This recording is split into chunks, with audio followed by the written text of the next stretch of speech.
بسم اللہ الرحمن الرحیم۔ السلام علیکم محترم ناظرین۔ حضرت خواجہ غریب نواز رحمۃ اللہ علیہ نے ہندوستان کے اندر جو اسلام کے چراغ کو روشن کیا، اس میں آپ کے سب سے بڑے ساتھی اور سب سے بڑے مددگار حضرت قطب الدین بختیار کاکی رحمۃ اللہ علیہ تھے، جنہوں نے تیز ہواؤں اور طوفانوں کا مقابلہ کیا، لیکن اسلام کے اس چراغ کو بجھنے نہیں دیا اور نہ ہی اس کی روشنی کو کم ہونے دیا۔ آج ہندوستان کے اندر جو اسلام کا چراغاں ہے، یہ انہی کی محنتوں اور کاوشوں کا نتیجہ ہے۔ چنانچہ حضرت خواجہ غریب نواز رحمۃ اللہ علیہ اور حضرت خواجہ قطب الدین بختیار رحمۃ اللہ علیہ کا ایک واقعہ بیان کیا جاتا ہے اور کہا جاتا ہے کہ شہنشاہ التمش کے زمانے میں اس کے وزیروں میں سے کچھ لوگ ایسی کوششیں کرتے رہتے تھے کہ کسی طرح سے شہنشاہ التمش کو حضرت خواجہ قطب الدین بختیار رحمۃ اللہ علیہ سے نفرت دلا دی جائے۔ انہوں نے مل کر حضرت قطب الدین بختیار رحمۃ اللہ علیہ کے خلاف ایک انتہائی اور بھیانک سازش کی اور سلطان التمش کے دربار میں موجود اس کے قاضی اور ایک وزیر کو انتہائی مال و دولت دے کر انہیں بھی اس سازش میں شامل کر لیا۔ وزیر کا نام حسن شاہ تھا۔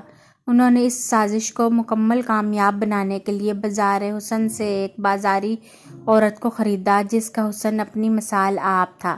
اس طوائف کی گود میں حسن شاہ نامی وزیر کا بیٹا، جس کی عمر صرف 1 مہینے تھی، ڈال دیا اور اس سازش کو اور کامیاب کرنے کے لیے اس عورت کو لایا گیا کہ وہ اب شہنشاہ التمش کے دربار میں جائے۔ دوستو، یہ واقعہ 561 ہجری کا ہے۔ ایک دن التمش کا دربار لگا ہوا تھا اور تمام لوگ وہاں موجود تھے کہ وہ عورت اندر آئی اور زور زور سے کہنے لگی، دہائی ہے، دہائی ہے۔ شہنشاہ التمش نے اس عورت سے کہا، اے بی بی، کیا بات ہے؟ تم کیوں اس طرح سے چلا رہی ہو؟ اس عورت نے جواب دیا کہ اے التمش، میرے ساتھ زیادتی ہوئی ہے۔ التمش نے پوچھا، کون ہے وہ شخص جس نے تیرے ساتھ برا سلوک کیا ہے؟ اس عورت نے جواب دیا کہ اے التمش، میں نے بتا دیا کہ وہ کون ہے تو کچھ نہیں کر پائے گا۔ شہنشاہ نے اپنی تلوار باہر نکالی اور کہا، مجھے قسم ہے رب العالمین کی کہ اگر میرا باپ بھی مجرم ہوا تو اسے ضرور سزا دی جائے گی۔ اس عورت نے کہا کہ اے التمش، پھر سوچ لیجئے، انصاف نہیں کر پائیں گے۔ التمش نے کہا، مجھے اس ترازو کی قسم ہے جس رب کریم نے برابر رکھا ہے، تجھے انصاف ضرور ملے گا، بتا تیرا مجرم کون ہے؟ اس عورت نے کہا، اے التمش، وہ شخص تیرے ہی پیر و مرشد قطب الدین بختیار رحمۃ اللہ علیہ ہے، اور میری گود میں 1 مہینے کا جو بچہ ہے وہ بھی انہی کا ہے، لیکن وہ اب اسے پہچاننے سے انکار کر رہے ہیں۔ یہ سنتے ہی شہنشاہ التمش غصے میں آ گیا اور اپنی تلوار میان سے نکال لی اور غم سے کانپنے لگا اور اس عورت سے کہا، اے عورت، تو جانتی ہے کہ تو کیا کہہ رہی ہے اور کس پر الزام لگا رہی ہے؟ تو اس عورت نے جواب دیا کہ ہاں التمش، میں جانتی ہوں کہ وہ تیرے مرشد ہیں اور تو ان کے خلاف کچھ نہیں کر پائے گا۔ شہنشاہ التمش نے اسے جواب دیا کہ اے عورت، تجھے انصاف ضرور ملے گا، کل دوبارہ تم دربار میں پیش ہو جانا، تیرے مجرم کو ضرور سزا ملے گی۔ یہ بات کر کے شہنشاہ التمش نے اپنی تلوار میان میں رکھ دی، اپنے سر سے تاج اتارا اور ننگے پاؤں حضرت خواجہ قطب الدین بختیار رحمۃ کے حجرے مبارک کی طرف دوڑ لگا دی۔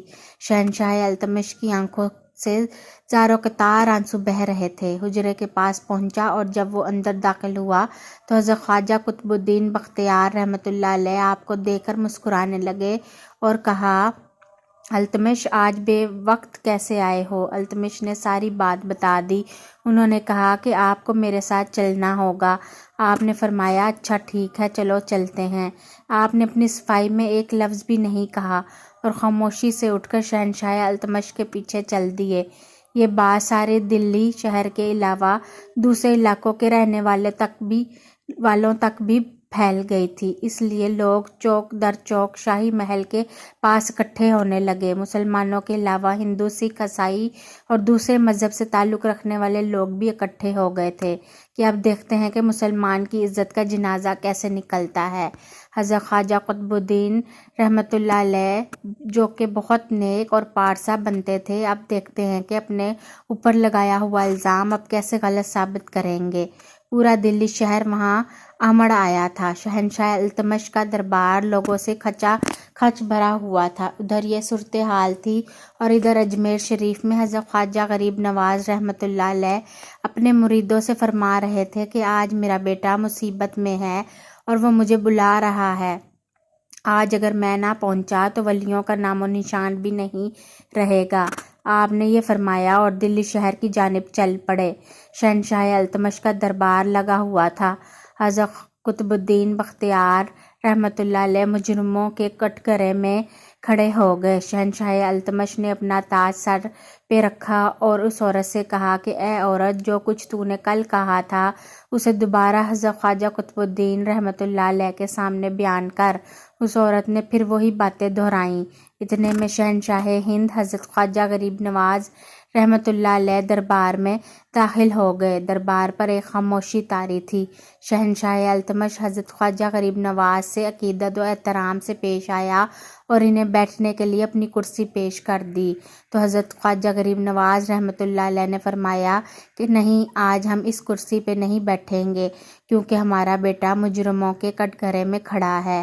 حضرت خواجہ غریب نواز رحمۃ اللہ علیہ نے اس عورت سے پوچھا، اے عورت بتا کیا یہ تیرا مجرم ہے؟ تو اس عورت نے جواب دیا، جی ہاں، حضرت خواجہ قطب الدین بختیار رحمۃ اللہ علیہ ہی میرے مجرم اور گنہگار ہیں۔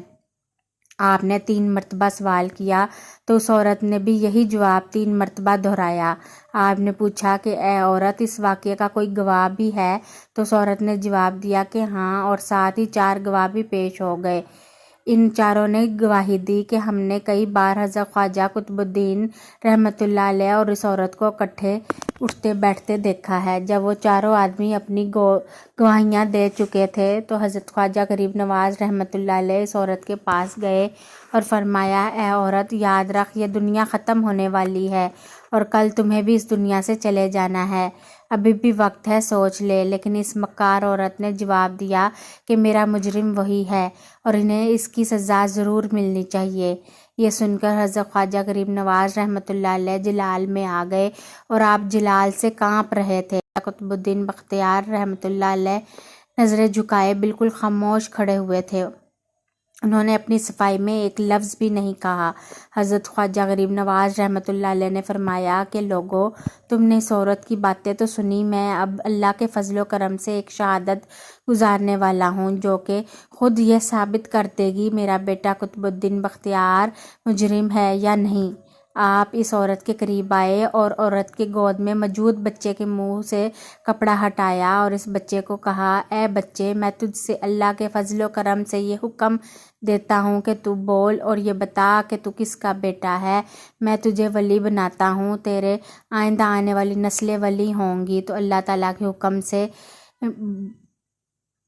وہ بچہ جو صرف 1 مہینے کا تھا اتنا کہتے ہی بول پڑا اور اس نے کہا کہ اے خواجہ غریب نواز رحمۃ اللہ علیہ، السلام علیکم، میں اس دربار میں موجود حسن شاہ نامی وزیر کا بیٹا ہوں اور حضرت خواجہ قطب الدین بختیار رحمۃ اللہ علیہ بالکل بے گناہ اور پاکیزہ ہیں۔ حضرت خواجہ غریب نواز رحمۃ اللہ علیہ نے اس بچے سے کہا کہ میں آج سے تیرا نام کرامت حسین رکھ رہا ہوں، تاریخ تجھے یاد رکھے گی اور تو اپنے وقت کا بلند مرتبہ ولی اللہ ہوگا۔ اور حضرت خواجہ قطب الدین بختیار رحمۃ اللہ علیہ کو ساتھ لیا اور وہاں سے چل پڑے۔ یہ دیکھ کر شہنشاہ التمش آپ کے قدموں میں گر گیا اور فوراً اس وزیر اور اس عورت کو قتل کرنے کا حکم دیا۔ تو حضرت خواجہ قطب الدین بختیار رحمۃ اللہ علیہ نے فرمایا کہ میں نے انہیں معاف کیا، اللہ بھی انہیں معاف کرے۔ یہ سن کر وہ عورت اور وزیر بھی آپ کے قدموں میں گر پڑے۔ آپ نے ان سے فرمایا، میں نے تمہیں معاف کر دیا۔ دوستو، خواجہ غریب نواز رحمۃ اللہ علیہ اللہ کے بہت بڑے ولی تھے۔ ظاہر سی بات ہے، جنہیں خود اللہ کے رسول صلی اللہ علیہ وآلہ وسلم نے ہندوستان کا راجہ بنایا ہو، اس کے مرتبے کو کون سمجھ سکتا ہے۔ آج بھی ہندوستان کا ہر ایک مسلمان خواجہ غریب نواز رحمۃ اللہ علیہ کے احسان تلے دبا ہے، اور بے شک ہم ان کے احسان کو کبھی نہیں چکا سکتے۔ اللہ تعالی ہم سب کو زندگی میں اجمیر شریف کی زیارت نصیب فرمائے۔ کمنٹ میں ضرور لکھیے گا۔ ویڈیو پسند آئی ہو تو ویڈیو کو لائک کرتے ہوئے دوستوں کے ساتھ ضرور شیئر کیجیے گا۔ ملتے ہیں اگلی ویڈیو میں، تب تک کے لیے اللہ حافظ۔